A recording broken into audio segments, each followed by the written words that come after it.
What replaced the czarist system? Discussing here the origins of communism, all right, or the Communist Party. Socialism replaced the czarist system. Once again, czarist system here, it was an emperor-driven governing structure that Russia practiced for centuries. Ivan, Peter the Great. Okay, now you have after World War I, the fall of the czarist system, right? And a form of democracy happening, right? So the socialism, right? There are no social classes.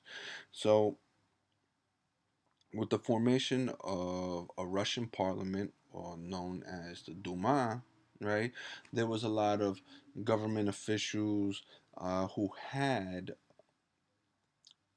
the ability for the first time to, speak their mind, speak their opinion, speak for the republic, and things like that. All right, so they're beginning, they're beginning to have some form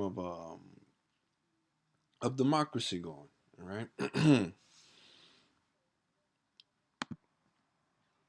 All right.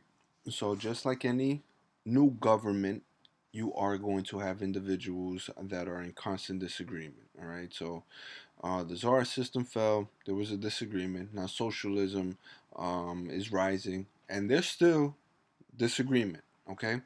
Don't think that everyone was in favor of socialism, right? So within the socialism, or the formation of socialism within the Russian society, you had a small little group of top officials, all right, who had massive amount of power, and they were known as the Russian Social Democratic Labor Party. Okay,